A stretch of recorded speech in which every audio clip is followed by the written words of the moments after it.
Europe will be looking at us and will be looking at Trump. Even Zelensky believes that Trump will end the war. How long are we going to have to keep paying for this thing? Hello there, you Awakening Wonders. Thanks for joining us today. Remember, we stream 4 days a week over on Rumble where we can speak freely. Today we're covering Lex Friedman's conversation with Zelensky, which apparently has AI overdub in their own voices. What a breakthrough. Let's see what Zelensky has to say on a number of subjects and whether conversations like this could actually contribute to something as significant and as important and desirable as peace between Ukraine and Russia. I understand, but unfortunately, the reality is that a compromise is needed in order to reach an agreement. In your understanding, the fact that he is in jailed after all the murders, he is not in jailed assuming all the murders, and no one in the world is able to put him in his place, send him to prison. Do you think this is a small compromise? This is not a small compromise, and Tell you what's amazing is having that AI dub in real time, because you can really see that's what they're saying. I've never had that experience before, because normally, like when it's like someone in the background, like, you know, when they have Putin on BBC, they always get someone like with a stupid voice. Oh, hello, I'm Putin. Like, so sort of seeing someone like sort of go, like, do you really think that's a compromise? And it's like Zelensky's actual voice. You can really see that is what they're discussing. You can hear the cadence and the authenticity of it. That's pretty good. And like when Tucker interviewed Putin, it's only beneficial when you have independent media conversations with significant figures, particularly long-form conversations, because it becomes more difficult to censor, self-censor, control, manage, propagandize the communications when it's happening in real time with people like, you know, Lex Friedman, someone with integrity. So it's pretty interesting to see how Zelensky will handle this, because I've only ever seen Zelensky in like sort of mainstream media conversations or cropping up on the Golden Globes or whatever. So I'm really fascinated to see how he gets to communicate. to forgive him will not be a small compromise. To forgive, no one will forgive. This is absolutely impossible to forgive him. Oh, well, that's actually one of the core values, tenets of actual spiritual moral living, and it's an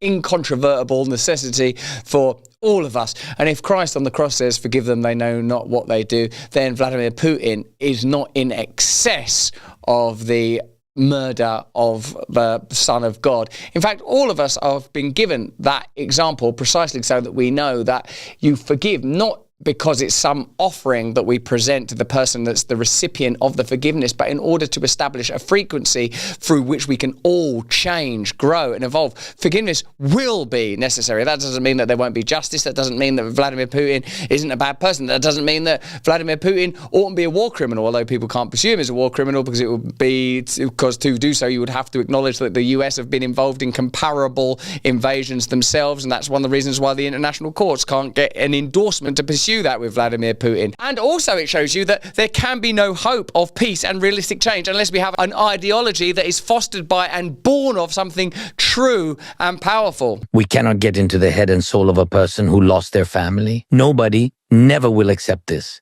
Absolutely impossible. I don't know, do you have children? No, not yet, Okay. but I would like to. Yes. Okay, well, we're not doing that now. That's not what this is about. We're on the subject of forgiveness. I mean, obviously, it's incredibly sensitive to talk about people that have lost members of their family in a war, or actually not in a war, under any circumstances. But the concept of forgiveness is so important precisely because it demands of us that we transcend the boundaries of the rational and the material, which will always encourage us to prioritize self and transaction. But in the end, you can't achieve resolution in that direction. God bless. And this is the most important thing in life. And they simply took away the most precious thing from you, will you ask? Who ruined your life before going to rip their head off? I'm just curious. They took your child away. Are you going to ask who did this? And they will answer that dude did this. You will say, oh, well, then there are no questions. Do you reckon it was the word dude? I mean, I wonder what the Ukrainian equivalent for dude is. No, you will go fucking hell and bite their head off. And it will be fair. Some Old Testament values there, which will lead to the perpetuation of war and no peace. But Zelensky also believes, just to give you a degree of sophisticated analysis, I know it's very difficult for a person that isn't involved in an ideological, national or religious conflict to offer an opinion. In fact, these principles are broad universal Christian principles that you would apply to any situation. And certainly, yes, you would have to apply it if someone murdered your own children, God forbid. That is precisely when forgiveness becomes most vital. But that's not something I'm particularly seeking to apply to victims of Putin's invasion of Ukraine. But by elevating and amplifying that very particular and human aspect of the conflict, it sometimes obfuscates the origins of that war that definitely involved NATO encroachment and imperialist, globalist economic interests. Things that we understand now that are conveyed by salacious stories like Hunter Biden's involvement with Burisma, fascinating stories like CIA bases across Ukraine, our understanding of the 2014 coup, the peculiar and extraordinary funding of the Azov Battalion, an explicitly Nazi organisation. All of that complexity is packed into it, and the only way to bypass all of that complexity is with recourse to universal, incontrovertible principles like actually forgiveness. But even Zelensky thinks that Trump can bring about an end to this conflict. It won't be long, because Europe will be looking at us and will be looking at Trump. And by the way, I now see that when I talk about something with Donald Trump, whether we meet in person or we just have a call, all the European leaders always ask, how was it? This shows the influence of Donald Trump. And this has never happened before.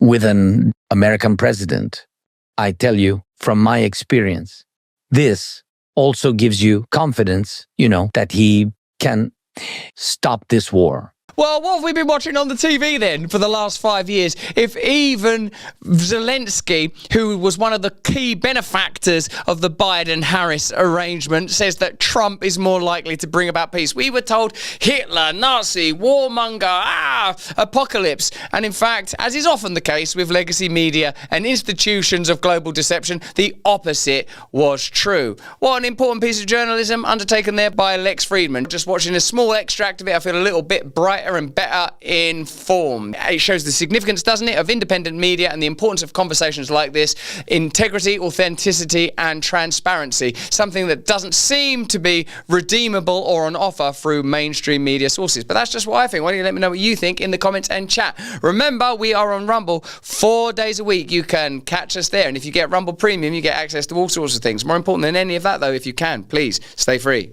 Grand Canyon University, a private Christian university in Phoenix, believe that we are endowed by our Creator to life, liberty, and the pursuit of happiness from the Constitution. A Christian university, eh? GCU believe in equal opportunities and equip everyone to serve others in ways that promote human flourishing, creating, as they believe, a ripple effect of transformation. Whether your pursuit involves a bachelor's, a master's, or a doctoral degree, GCU's online and on-campus learning environments are designed to help you achieve your unique goals. Why don't you learn a bit more? With over 340 academic programs as of March 2024, GCU provide you with a path to fulfill your dreams. The pursuit to serve others is yours. Let it flourish. Wow, it's a very profound goal, isn't it? Because everything we do is about self, and this is about service. Find your purpose at Grand Canyon University. Private, Christian, affordable education. Visit gcu.edu/Russell. That's visit gcu.edu/Russell. 2 S's, 2 L's. Give it a try. Thanks. Hey, thanks for watching. If you want to see more uncensored content where free speech can flourish, join our live stream. Click the link right here to watch the next video if you want to, or become a member of a growing movement. Download the Rumble app and you'll be informed every time we make a new piece of content. Stay free.